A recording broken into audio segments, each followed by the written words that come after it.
ferrocarril continuamos coas actividades que levamos realizando este ano en pro de un ferrocarril para o século XXI. Como sabedes, o día 23 de maio fomos a Ortigueira, a volta tivemos que sufrir o que sufren todos os viaxeiros que utilizan continuamente, que foi que nos deixou o tren tirado, estropeouse deronlle prioridade ao que ia cara a Asturias, meternos en outro, engañáronnos, non nos prometeron que nos virían a recoller e non nos recolleron. Tivemos que esperar ali, no medio da estación de Cerdido, onde non hai nin casas, nin nada, despois de engañarnos, de baixarnos de un tren, meternos en outro, e ao final esperar, a solución foi o seguinte servicio que lle tocaba pasar, foi o que nos colleu, o sea que nin siquiera se preocuparon.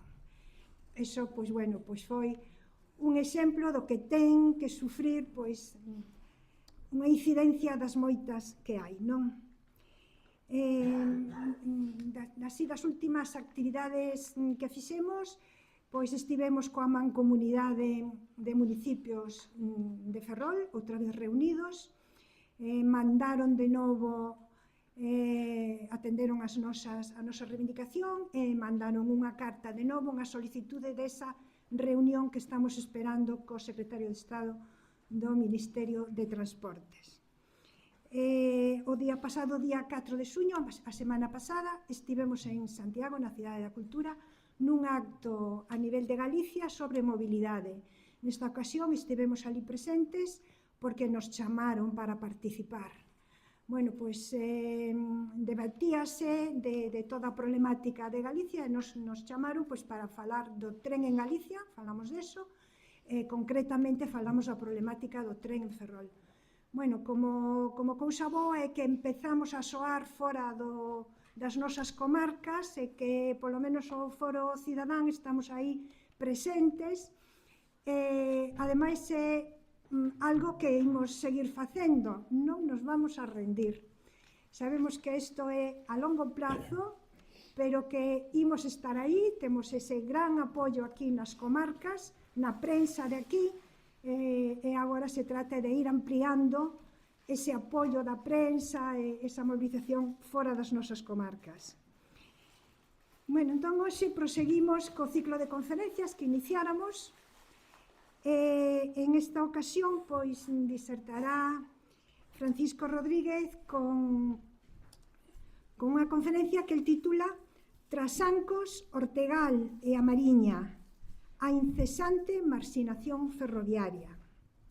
Bueno, a Paco xa o coñecedes, o coñecemos todos, é doutor en Filoloxía Románica pola Universidade de Compostela, foi ensinante, fomos colegas, non no mesmo instituto, pero sí de profesión, é catedrático de instituto e, ademais, pois é crítico literario e investigador incansable, con obras importantes sobre Curros Enríquez, Rosalía de Castro, Castelao e outros moitos personaxes sobranceiros de Galicia de todos os tempos, estudios sociolingüísticos e, ademais, está continuamente con artigos en distintas revistas. Fixo, dende hai moito tempo xa, fixo artigos para Ferrol Análisis, eu asisto a menudo aos actos que ela axuda a organizar sobre a cultura galega en xeral. Hoxe está aquí por ser un histórico defensor dos dereitos e do desenvolvemento de Galicia. Foi deputado no Congreso, primeiro no Parlamento Galego na cuarta legislatura, no ano 1993, polo BNG, foi deputado do Congreso dos Deputados entre 1996 e 2008, elexido pola provincia de Coruña, e durante esa etapa fixo innumerables defensas do ferrocarril galego, como medio de transporte por estrada imprescindible para cohesionar social e económicamente Galicia. Precisamente na etapa en que ele estaba como deputado foi ese momento tan importante para que era a modernización, os novos trazados despois da posta en práctica do AVE hacia Sevilla, pois todo ese momento de renovación de vías, ese momento que era tan importante estructurar dunha maneira correcta o ferrocarril cara na entrada a Galicia e, sobre todo, dentro de Galicia, para cohesionarnos e poder comunicarnos dentro das distintas cidades galegas. Entón, el foi aí, todo eso, fixo innumerables xestións. Entón, bueno, dende o foro tamén valoramos a implicación que ten Paco Rodríguez dende o momento en que nos constituímos como foro en marzo do ano pasado. Sempre estivo participando nas actividades do foro. Bueno, pois como el veremos, coñece os problemas, a marxinación e o abandono destas comarcas. Bueno, pois seguiremos en esta dinámica até que consigamos pois, este medio de transporte moderno, ecolóxico e sostible que precisamos. Sin máis, pois vos fala Paco Rodríguez.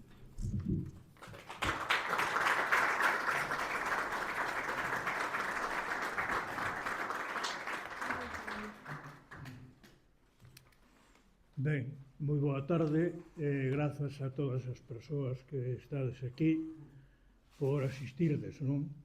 Naturalmente, eu non son un experto na materia de que vou falar, pero sí teño unha grande experiencia sobre o debate político que sempre conlevou, teño unha grande experiencia en saber cal é a atitude de quen nos goberna respecto de moitas cousas que afectan a Galiza e tamén, desde logo, preocupeime de ver dentro de todas as limitacións que se queiran e non solamente unha presencia dos intereses de Galiza no Congreso dos Diputados, sino tamén en mobilizar o que era posible nas circunstancias galegas de finais do século XX e comenzos do XXI, mantendo nunha situación de bastante indiferencia, por non decir hostilidade, as reivindicacións de que Ferrol necesitaba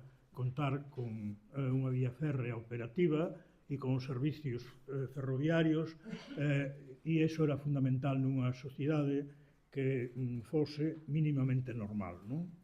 Por lo tanto, agradezo ao foro esa organización que recupera agora a capacidade mobilizadora e recupera tamén a iniciativa para defender algo tan sustancial que me teña convidado a esta intervención. Volvo a repetir, non porque eu vaya a descubrir o Atlántico, que non o vou descubrir, senón porque pode dar moitos elementos de xuízo para saber como chegamos aquí e, en certa maneira, tamén para saber como confrontar ou enfrontar o futuro inmediato e como ter paciencia e firmeza para acabar conquistando os obxectivos, por certo, ben realistas e moi moderados, diría alguén, que mantemos respecto desta cuestión. En todo caso, obxectivos que están moi de acorde co que a nosa sociedade necesita. Por iso, e non vos vou facer trampas, vou comezar dándovos unha perspectiva desde a óptica nacionalista de cal foi o problema ata agora, como se confrontou cando pudemos facelo e que resultados deu tamén. En primeiro lugar, direivos que ao marxe da ideoloxía política que poda ter calquera, hai un feito obxectivo que fixo moito dano, e é que entre 1977 e 1996 houve unha ausencia pavorosa dos intereses de Galiza no Congreso dos Diputados. Iso notouse en moitas cousas, pero cinguíndonos a que son competencias estatais claras, pois notouse en que as autovías radiais, o último lugar onde chegaron foi a Galiza, en un momento onde había tanta euforia polo progreso vinculado a que as autovías podían facer milagres, no sentido de que iban traer unha aportación económica fundamental e un desenvolvemento industrial, pero é certo que aquí foi o último sitio onde chegaron. Eu comecei a miña actividade parlamentar justamente combatendo, intentando que se acelerasen esas obras justamente a comenzos do século XXI xa. En segundo lugar, eu creo que esta ausencia provocou que o que era xa un desleixo natural respecto de Galiza, esa ausencia de voz entre o 77 e o 96, se fixese casi como algo natural. Non se pensaba nunca no noso país, cando se facía algún proxecto general para o Estado que significase un investimento colosal. E máis, creo, e despois o demostrarei, que se rompeu esa concepción justamente aínda no século, a comezos do século XXI, dunha maneira psicolóxica ou atitudinal por parte dun político que ten moi mala fama, pero debes de se considerar que, alén de poder xulgar a xente pola súa ideoloxía e tamén polas prácticas que ten, moitas veces hai aspectos que non son reivindicados ou que non poden aparecer simplemente porque esas figuras caen en desgracia. Por exemplo, o primeiro ministro que eu vin que era sensível, aínda que fora refractario, pero que era sensível a mudar a actitude con respecto de Galiza, tendo en conta que alguén o molestaba, foi Álvarez Cascos. É curioso que é un señor defenestrado. Bueno, ele foi o primeiro tamén por apoiar a Fraga, ao cal consideraba un señor benemérito do que era discípulo e que era moi maltratado xa na Corte de España á altura de 1996, 97, 98, 99, 2000 e 2001, considerou que actuar en Galiza era unha forma tamén de recoñecer unha certa influencia de Fraga. O ministro anterior, Arias Salgado, permitíase o luxo, mesmo expresándose en público, de decir que do seu peto non saliría un peso para ferrocarril en Galiza, e ademais con soberbia e chulería. Hai fotos, incluso del, no Congreso dos Diputados, facendo esa afirmación, e efectivamente cumpliuna. Mentre ele estivo, non houve nada que facer, a non ser aprobar cousas, as que despois me referirei, porque non tiñan maioría absoluta e perdían a votación, se é que se chuleaban moito de manter a posición. Agora, claro está, había temas que tropezaban cos intereses de outros partidos e, naturalmente, non iban votar unha man, pero en algúns deles xa votaron e depois me referirei a esa cuestión. En todo caso, a posición de Álvarez Cascos entre o debate que tiña que soportar máis a relación con Fraga provocou que se fixese un protocolo entre a Xunta e o Ministerio de Fomento en 2001, o protocolo parece que está asinado en 2002, eso sí, que como vos colonizadores obrigaron a Fraga a que puxese parte do diñeiro, unha pequena proporción, dentro dese protocolo, que foi o que se empregou, curiosamente, para botarlle mau á liña de ferrocarril Ferrol, Betanzos, Coruña e tamén Coruña-Lugo. Nun papel que vos din da Consellería de Política Territorial, Obras Públicas e Vivenda, que entón chefiaba Xosé Cuíña, aí tedes un texto que di claramente cal é a inversión que se fai en ferrocarriles en Galiza e recoñece que son, diñeiro da Xunta. En canto ás obras de modernización da liña ferroviaria Ferrol-Betanzos, xa ven que estamos 2000-2001, despois do Prestige, despois do Discover Enterprise, ruptura da ponte, recuperación de moitos servizos, mentres que non houve recuperación desa infraestructura. O momento sería 1998, non? Por que non fixeron nada en 1998? Pois unha parte da responsabilidade importantísima de Arias Salgado, que era o dos que decía que nin un céntimo para aquí. E, efectivamente, eu non podía entender como non se preparaba un futuro e un diseño para que o ferrocarril seguise funcionando como funcionou durante os tempos en que estuvo roto, destruído a ponte. Pois non se fixo. Pero tivo as secuelas, non? Cando chega Álvarez Cascos, hai debate político, o desamparo de Fraga tamén, e entón obrígalle a Fraga a que poña 2.500 millóns de pesetas para que el asine un protocolo onde vai gastar, creo que unhas 30 e pico mil. Sí. Para empezar a facer obra en todo o eixo atlántico, xa Vigo a Coruña, non? Por certo, acusábano despois máis tarde de que era unha chapuza o que fixera por correr, por ter presas, non? Porque efectivamente as entradas nas cidades, en concreto a entrada en Santiago, dos novos itinerarios que chaman de alta velocidade, que non o son, ou a entrada na Coruña, están feitas sobre o trazado antigo.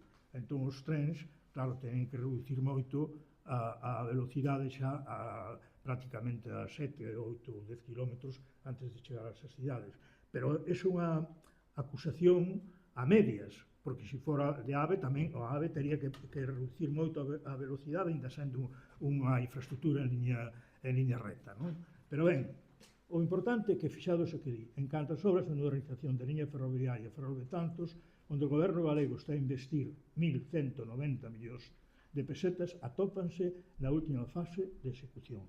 Bueno, isto hoxe a nós por nos podemos parecer de risa, pero que naquel momento, xa sei que era coa atención urbi orbi de todo o mundo, naquel momento significou sacar unha liña que estaba con as travesas podres, o raíz que non aguantaban máis se romperan con accidentes, por exemplo, a altura de Pontedeume, naquel abismo que hai na estación, as trincheiras caídas. Era ir na cabina co conductor, era ir por medio da selva, prácticamente por medio da selva. Bueno, isto pudo funcionar outra vez, mellor ou peor, gracias a que se fixo todo isto.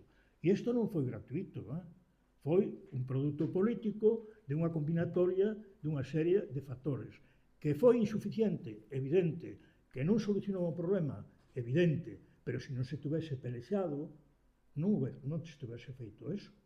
Que despois obrigaron a Xunta a pagar diñeiro dunha competencia que ela non é responsable, é verdade, pero iso xa é un problema de relacións políticas entre eles que verán como chegaron a pagar 500 millóns de pesetas para que funcionase os 4 servicios que mantuveron, porque eso sí, os servicios non te tocaban. Por qué? Porque a Renfe tiña a intención de retiralos. Entón dixen, para non retiralos, páguenos vostedes. Bueno, un goberno que fora normal, que fora galego, que pensase no país, diría sí, pero vamos a facer nós unha empresa ferroviaria, entón non ten sentido pagar 500 millóns de pesetas anuais e non facer unha empresa ferroviaria para trens de proximidades. Bueno, pois isto se fixo neste país, é dicir, damos de diñeiro a que nos expolia e a que nos trata mal. Ahora, foi a maneira de manter o servizo aí, de unha maneira lánguida, se vos queredes, e, en fin, extraña, non? Como pasaba ao mesmo tempo con FEBE. Que pasa? Que FEBE, en esas circunstancias, era aínda peor o que tiña que ver con a xestión e o que tiña que ver coa percepción pública, porque se consideraba unha infraestructura obsoleta, de un territorio cada vez máis en regresión demográfica, e entón non había moita atención e, ademais, dependente de Asturias. O cal, pois claro, viñamos dunha etapa onde os intentos que se fixeron moi positivos e que empezaron por unha delegación territorial en Galiza, nos tempos en que FEBE era alguén. E tedes aí tamén a proba de que era alguén. Eu mismo, cando chego ao Congreso dos Diputados, o primeiro que fixen, isto é de xunio de 1996, foi introducir o debate sobre FEBE, non? E ali recordaba que especialmente interesante resulta subliñar que en esa cantidade global de viaxeiros, que eran 409.483 viaxeiros, casi medio millón. Iso.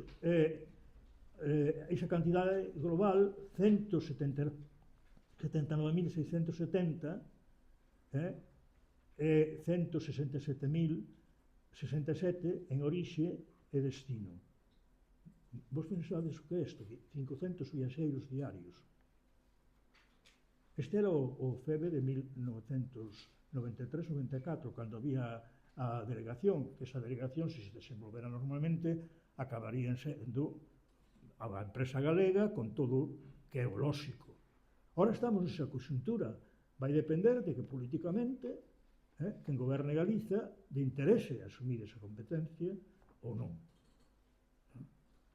Bueno, curiosamente, esta proposición non de lei que presentei era a consecuencia, en certa maneira, do que se presentara no Parlamento Galego pedindo a competencia. En aquel momento, 1994 ou 1995, o Parlamento Galego apoiou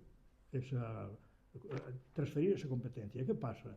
Que despois estas cousas, como non interesan, non se fan. Isto se aprobou no Congreso dos Diputados, gracias a CiU, que deixaría só ao PP se non o aceptaba, pero aprobouse. Non houve maneira. Por qué? Porque a evolución da empresa e a evolución da política ferroviaria do goberno respecto de FEBE foi de infundirlle cada vez máis deterioro. Claro, se o deterioro se notaba en Asturias, que é onde estaba a cabeza, o corazón da propia empresa, ainda sendo unha empresa estatal, imaginadevos aquí, que xa non había nin delegado, non había nada, e era unha especie de paso traseiro do de Asturias, que ainda sigue sendo hoxe, que é indignante. É indignante desde todo punto de vista. Pero non interesa. E a propia sociedade de Ortegal e da Mariña pois acabou interiorizando que é unha empresa obsoleta, que non vale para nada, que non funciona e que é mellor pechala. O sea, que isto é como se tratan as cousas en moitísimas ocasións. Porque, efectivamente, no acordo este de Fraga con Álvarez Cascos, xa decía que en Ancho FEBE o investimento que se vai realizar na Galiza de aquí ao ano 2007 é de 9.131 millóns de pesetas, centrados en obras de variantes, mellora integral da vía e das estacións, duplicación das vías e electrificación no treito Ferrol-Subia. Xa está adjudicado por 590 millóns a ACS unha primeira fase, unha variante de 900 metros nos municipios de Ferrol e Narón. Non que isto debe ser o que chaman curva do Cigano, non? Creo que debe ser isto, porque a electrificación non se fixo nunca, a pesar de que o director, o presidente de entón, era un señor que deu todas as accións que o vin, mentres non desapareceu, eran favoráveis a facer todo isto, e creo que hai xente aquí que recordará que eu fui a reunións con os asociacións de veciños e que o impedimento que se dispoñía a estas obras era que había que cubrir a cubrición das vías todas, senón que nos aceptaba este tipo de actuación. Isto vos lo digo para que saibades que as cousas teñen, vamos a ver, moitas veces, moitos inconvenientes onde non se sabe quen é o que move ben os fíos. Claro, isto acontece en unha cidade que o filipismo tiña condenada prácticamente a anulación do itinerario ferroviario, como utilizou o da Vía da Prata, que, por certo, para nós tivo algunha consecuencia e depois falarei dela. Ben, en esta atmósfera, pois non cabe dúbida que as empresas de autobuses de Ferrol Coruña, que foron cambiando de amo, pois tiveron un papel importante e tamén expresaron a súa presión para que certas cousas non se fixesen. E despois hai unha cuestión que na mente estatal é moi importante, que se eres capital de provincia ou non. Se eres unha capital de provincia na concepción de Estado que eles teñen, a radialidade e facer un centro en Madrid sempre ten que ter as súas sucursales, e son, por definición, as provincias. De feito, Lugo, a última hora, salvouse e lle fixeron unha modernización da liña ferroviaria con Ourense para poder ir a Madrid, e tamén de Lugo a Ourense, que costou 700 millóns de euros, e que foi a combinatoria do diseño estatal con algunha influencia caciquil para ben, que creo que foi a señora Pardo de Vera, a que ao final dixo, bueno, eu teño que demostrar que Lugo é algo para min, executou o que estaba diseñado. En Ferrol o que se diseñou sempre foi unha fantasmagoría para non facer nada. E despois veremos. Ben, entón, a loita para a modernización do ferrocarril para min ten algúns fitos que convén sinalar. Ahora estamos nun deles que é o do foro e a importancia social fundamental para que isto aconteza dunha vez.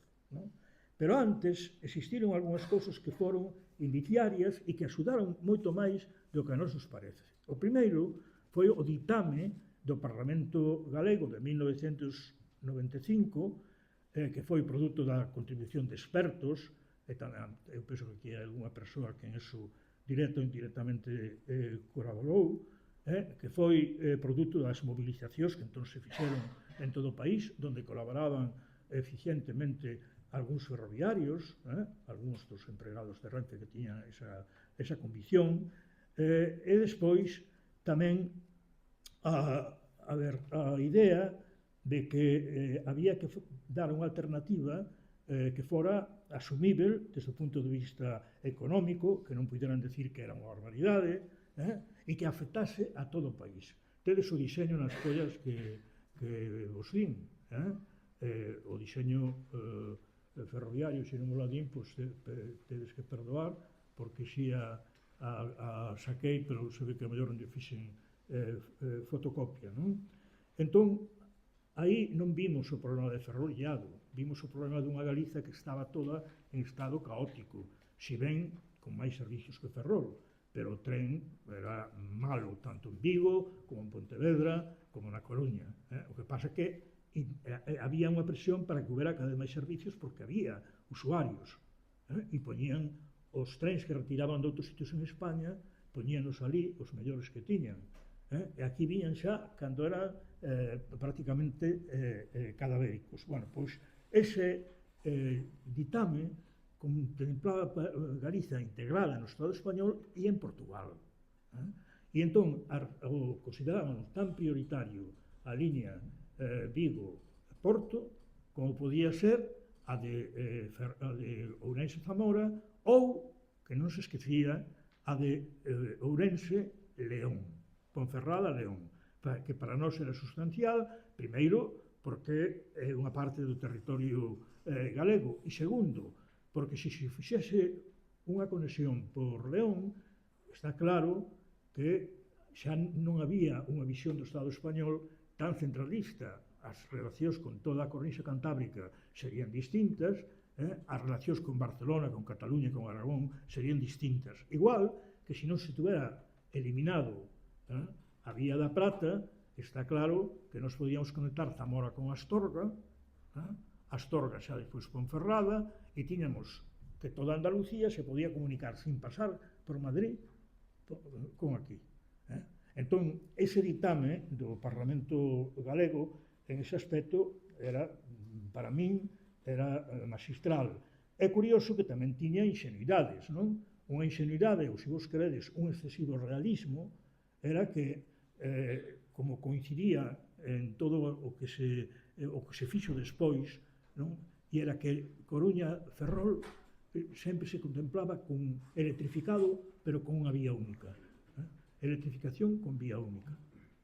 Nós eso, tendo en conta a experiencia, modificámoslo xa en 2001. Pero non, aquí hai que poñer o modelo de dupla vía, porque se queremos ter mercadorías e viaxeiros, unha vía única non é garantía de ningún tipo. Tenemos xa cantidades de problemas de circulación, tenemos cantidades de problemas de logística, e, por lo tanto, non. Eso hai que mudalo e podedes comprobalo nas alegacións que se fixo ao primeiro grande proxecto, primeiro e único, de alta velocidade, que se presentou na época de Alba de Cascos, en 2001, ao cal, pois, bueno, isto se vos dá tamén unha idea de como funcionaban as cousas, ninguén presentou alegacións, agás non para cargar o seu proxecto, senón para que se mellorase. non? E entón aí tedes a parte final, vos dou xa incluso exemplar que serviu de elemento de traballo naquel momento, con as anotacións a man de Pepe Díaz, non? E aí tedes como se defendía dupla vía electrificada, que o proxecto de alta velocidade non o contemplaba así, contemplaba con vía única en ancho internacional. E despois deixar a vía bella para as mercadorías. Vamos, unha dualidade que eu penso que non é nada positiva. Depois, consideración integral do servicio con compatibilidade para pasaxeros e mercadorías nunha infraestructura homoxénea en todo o eixo atlántico, cando menos. Concreción temporal para a súa execución, así como a dotación de recursos orzamentarios acaídos. E, bueno, tedes aí, conexión co porto exterior, toda unha serie de medidas, e depois a velocidade media de 150 km/h entre Ferrol e Coruña, considerado como mínima aceitável nun ferrocarril de altas prestacións a esa altura. Pero observade que enseguida facemos unha observación, unha velocidade máxima de 150 km/h e mínima, de forma excepcional, de 80 km, de forma que a media sexa propia dun ferrocarril de altas prestacións, é dicir, viável e acertado para mercadorías e viaxeiros. Ben, realmente, en aquel momento non era o estado de opinión o de hoxe, ni moito menos. Había unha euforia propagandística por alta velocidade, pero tampouco había ningún acto de movilización nese sentido.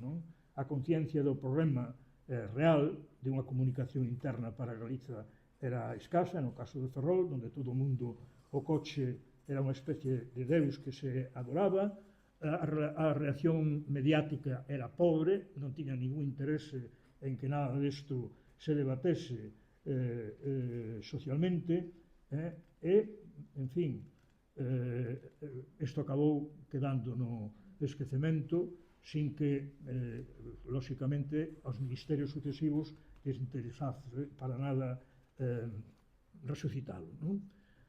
Agora vou facer algunha observación para que vexades tamén como se moven as cousas e como non é que ou se teña empregado algún criterio, sectario, respecto de como conseguir as cousas. Igual que dixen antes o de Álvarez Cascos, quero dicir agora que o goberno de Zapatero foi o goberno formalmente máis democrático que eu vin naquela casa. Con a maioría absoluta do PP, aquelo foi bochornoso. Bochornoso. Había unha presidenta do Parlamento que estaba sentado aí a Aznar, e facía así, a vista, ti estabas falando, e a vista facía. E a señora empezaba a dicirte, acabe, o sea, era, a señora Rudi, era unha especie de criada obediente, autoritaria, impasível, de plástico, cumpría o que lle mandaban e punto. Bueno, cunha maioría absoluta do Partido Popular, pois, efectivamente, as cousas de democráticas tiñan pouco. E o odio que tiña ao nacionalismo era exacerbado. Que eso impedía, o cal, en certa maneira, fala tamén ben de Álvarez Cascos, que calquera cousa que tivese que ver co nacionalismo galego fora, vamos, casus belli, non? O único que bandeaba eso era na Comisión de Infraestructuras, era o señor Posada, que foi presidente de Castela e León, e a actitude de Álvarez Cascos, non? Que é o que posibilitou o que antes vos dixen, de que isto acontecese, e o que fixo este estudo informativo para Ferrol, e así sucesivamente. Bueno, dito isto, claro, con Zapatero, aparte de que pudera necesitar os votos, o diálogo era fácil, non? Entón, en nome desa facilidade, pois, como non había forma de que ningún goberno dos que eu vira aceptasen nada para Ferrol, e o del, a señora Magdalena Álvarez, moito menos, porque o Ministerio de Fomento de Zapatero estaba dividido en dúas partes, en tres. Unha parte era o tema catalán, levado por un aragonés, que era secretario, tamén unha secretaría distinta á Secretaría Xeral. Outra, que era a secretaria xeral, unha señora andaluza, de Madalena Álvarez, moi correcta, moi clara, e outro, que era o que mandaba para, digamos, para o resto, era o director xeral de Ferrocarrís, que era membro dun sindicato de ámbito estatal. Ben, en esa atmósfera, Madalena Álvarez non se preocupaba para nada máis que de Andalucía e de como chegar canto antes ao AVE a Málaga. A señora andaluza tiña a decencia de que te advertía de que aquí non se fai o que non se quere facer. Porque, claro, eu a veces tiña algunha dúbida técnica e preguntaba, e dicía, bueno, que me dixeron que non se podía facer. Eso é verdade. E non me contaba a verdade. Pero, claro, estaba ali para o que estaba tamén. Entón, como non había maneira de convencelos por iniciativa deles de que fixeran un proxecto para Ferrol Coruña, solamente a cantinela que me daba Madalena Álvarez, hombre, algo que se pueda hacer, pois isto xa é o que se pode facer, con lixera inversión, non hai maior problema, pero non había forma. Eu intentei no incluso, a través da secretaria xeral, digamos, que non mandaba no ferrocarril en Galiza, pero que era unha señora que a mí me demostrou que nunca me mentiu, pero ela solamente me advertía, pero non era capaz tampouco de facer nada. Entón, cando necesitaron o voto, eu, a parte do xeral de Galiza, que aí sí eran sensibles a aumentar a cantidade de diñeiro, porque xa se estaba facendo obra, entón absorbía todo, e de feito o director xeral, ese que controlaba, decía, non te preocupes, que lo que no va para Ferrol va para el resto del eje atlántico, no te preocupes, el eje atlántico lo absorbe todo. Por cierto, ¿qué tierra tenéis? ¿Qué tierra tenéis? Se hace un desmonte y aparece enseguida todo cubierto de hierba. Bueno, era unha especie de, non sei se tomar ao parvo colonizado, non así, e entón, claro, todo o diñeiro, ainda que fora pouco, acababa onde tiña que acabar.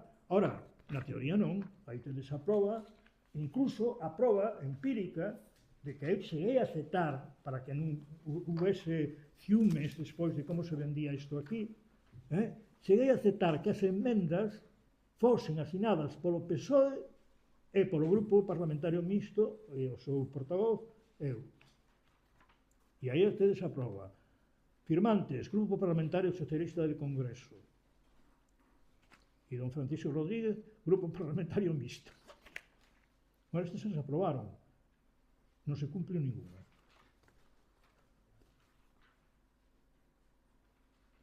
E eran 6 millóns de euros.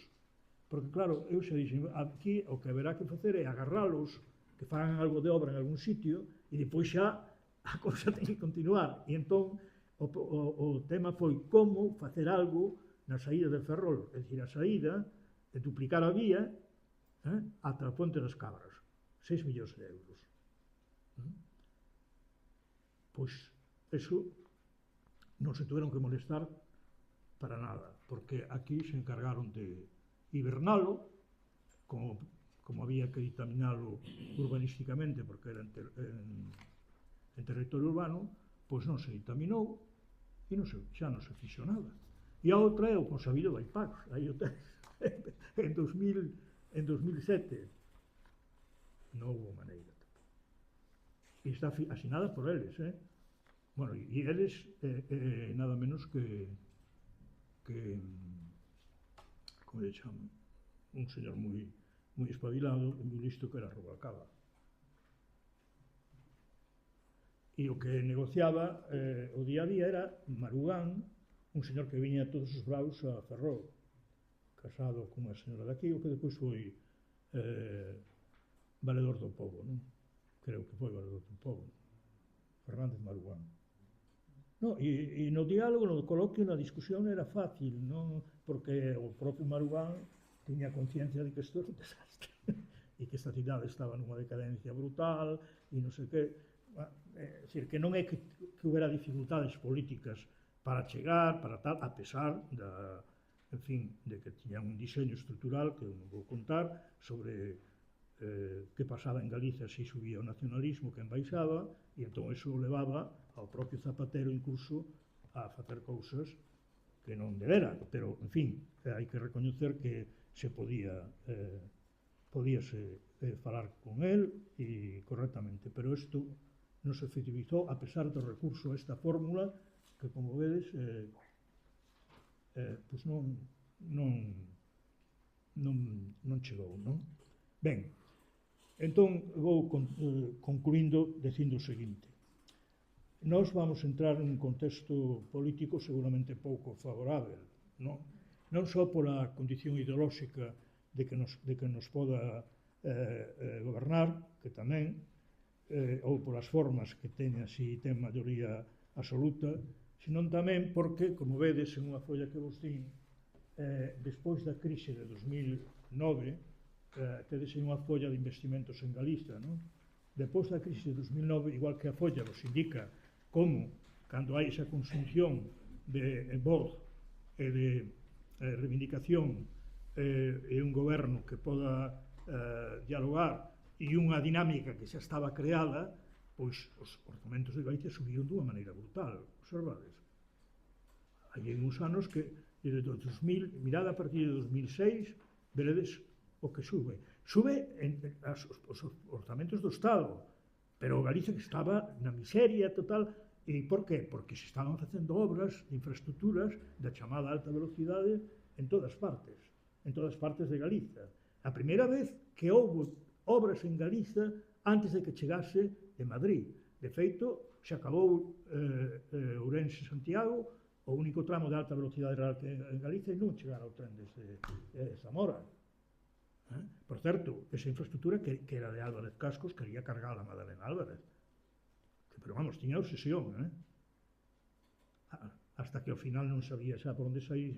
Bueno, que, vamos a ver, se fora todo racional, eso non se debe ter feito, pero as irracionalidades as fixeron para toda España, non? Entón ti non vas a quedar ainda en riba de parvo, non? Bueno, pois, en fin, aí tedes a subida despois como a partir da crise económica, e tamén porque xa non hai tanta obra dese tipo en Galicia, a cousa empeza a disminuir, porque cando chegamos ali era espantoso, era o 3% do conxunto, unha pasada, unha auténtica pasada, era incomprensible, non? Bueno, entón, a cuestión agora é como logramos volver a situar a cuestión que agora xa está no... Estas cifras son de investimento liquidado. Sí, no, xa sei. Non de créditos ilimitados. No, xa sei. É investimento liquidado. No, bueno, redunda na idea de que isto foi o que se executou, Na teoría era máis. Na teoría eran 2.000 e pico de millóns. O sea, isto é o executado, que de verdade fixeron.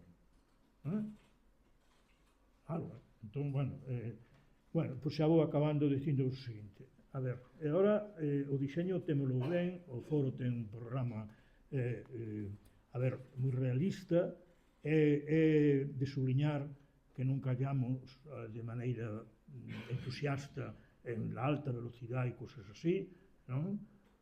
Que non é incompatible con que 60 km, 70 km que vai de Coruña ali, de aquí, pois o tren teña que circular a 120 km por hora ou 130 ou 140 de media, eso significa, ao final, para chegar a Madrid, para quen teña os seus madrileñistas, 5 minutos.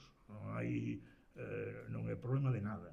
E aseguramos que vamos ter unha comunicación interna onde a xente se vai poder montar no tren en Pontedeume, por lo menos para moitos dos servizos, ou en Miño, ou en Betanzos, ou en Fene.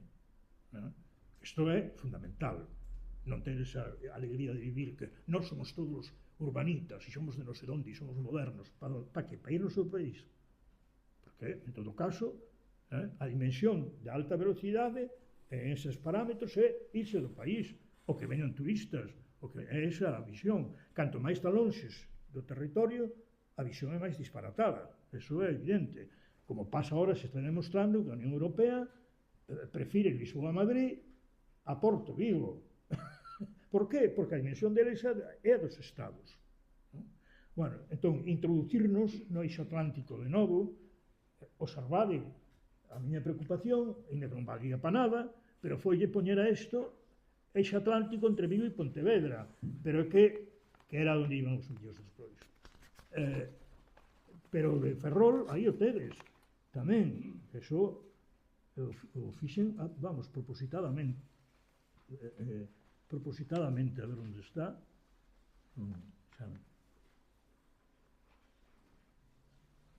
bueno, non pon línea convencional, sí, pero hai outro sitio, non sei, ahora non sei onde está, que pon eixo atlántico, non? Que para que aparecera por lo menos no DOGA, ainda que iso ten que ser unha xestión do goberno do Estado, non? Entón, eu creo que agora o problema está ben enfocado, e ten a favor a unidade das forzas políticas, polo menos teórica. Haberá que xulgar desde o punto de vista da responsabilidade de cada quen, na fidelidade que ten non solamente as accións que fai o foro, sino ao seu programa. Hai unha proposición non de lei pendente de debate. Ben, eu creo que era bo que esa proposición non de lei se sustanciase e incluso, moi ben, se hai problemas de facelo no pleno, que ten que ser na comisión, a efectos políticos non vai haber moita diferenza. Ahora, claro, eso non vai solucionar o problema de que algunha das forzas políticas non quera votar ese programa. Pero o que sí non se pode tolerar é que non se conteste. E que non se diga, frente a isto. Entón, bueno, se di frente a isto, o foro saberá como actuar, o que facer coa proposta que se lle fai, terá que valorala e ver se é de interese ou se é asumível ou se non é, tendo en conta cal é o noso punto de partida, que creo que non é claro, é apropiado, pero non é desmesurado no gasto que significaría. Porque está claro que é moito máis barato adaptar un itinerario existente a facer unha infraestructura de nova creación e, desde logo, con menos efectos ecolóxicos. Pero ben, hasta aí se pode entender, non? E despois, a ver, sei que hai un debate sobre a cuestión da privatización, non? A ver, ese debate, no que a nos afecta, está xa dirimido. A separación da infraestructura do que é o transporte está feita, e iso é macabro, pero está así. Entón, quere dicir que unha cousa é a propiedade da infraestructura, que é estatal, e outra cousa é que haxe compañías públicas, que hoxe son as maioritarias, hai incluso Renfe, onde ten competencia os trens de alta velocidade, que é o único que lle interesa hoxe por hoxe ao capital privado, está competindo con unha empresa francesa e outra italiana, pero a maioría dos servicios, o 80%, son de Renfe. E depois se fan unha falacia de oferta e a demanda que, mirade, é tan falsa que, se mirades os precios dos billetes en Galiza e en outras partes, é aberrante. De ir de Lugo a Madrid costa 80 euros. Podes ir de León a Madrid a moitos días con 19 euros, con 21 euros. Pero por qué? Bueno, porque é a mentira da oferta e a demanda. Claro, non é igual que por unha cidade pasen 15 trens que o conxunto de Galiza dea 7 trens para Madrid. Está claro que vai haber sempre máis plazas libres no que ten 15 trens que o que teñen 7 para todos, non? Entón, os trens que salen de Asturias pasan por León. Bueno, pois eu mirei, o número deles son máis que os que ten toda Galiza. Que os que ten a máis Galiza sempre con combinacións raras en Ourense. Claro, os billetes son carísimos, como ademais é máis poboación, temos cantidade de xente de fora, pois é un dislate. Ora, Madrid-Valencia, 19 euros. E nos tratan igual. No. Entón, claro, esas falacias todas, efectivamente, son o produto dunha sociedade e dun poder político que están ao que están. Non? Pero nós, o punto de partida que temos, a privatización non asoma.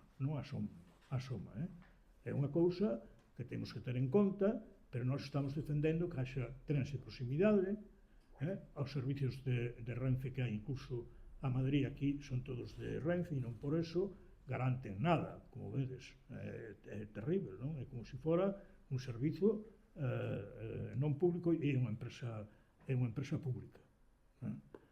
Entón, ese é un debate que eu penso que hai que telo presente, pero para defender que non debe de separarse ao Adif, a infraestructura do transporte.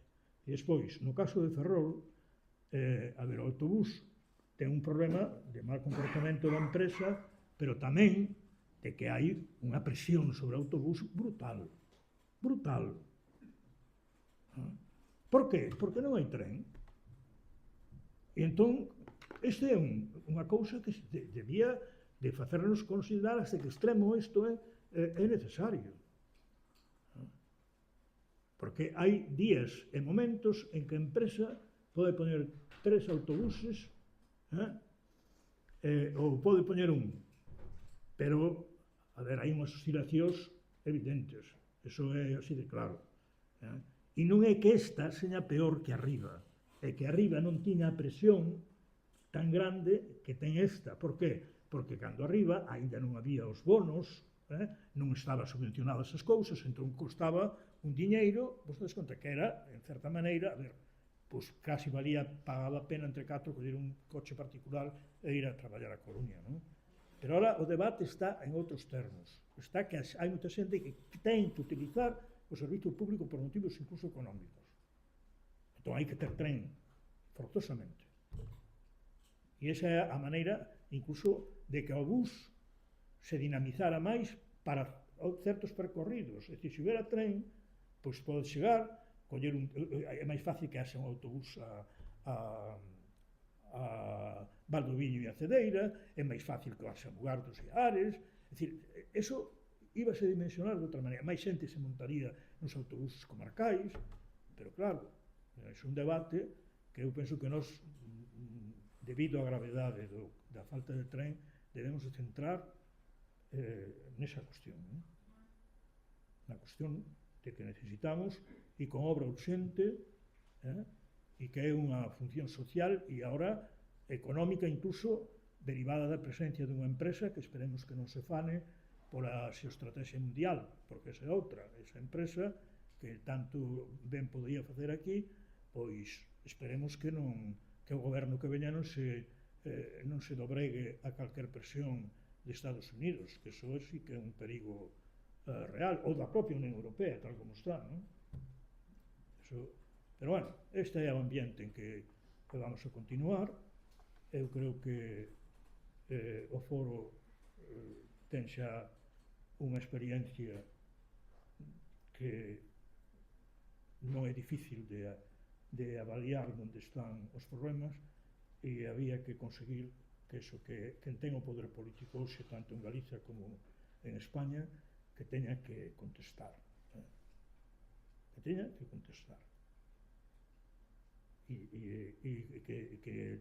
que busque, se quere, unha alternativa. Eso xa, pero o silencio non é de recibo. Non é de recibo, porque eso indica hasta que extremo siguen pensando, non sei, que esta é unha cidade extraña, non? Non sei. Xa sei que agora teñen moitos problemas, non terán prioridades, pero, a ver, isto non é tan difícil. Ademais, sería bo que iniciaran algo, porque se inicia algo, despois é máis difícil revertelo.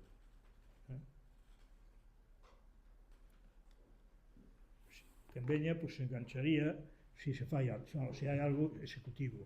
O propio bypass, non?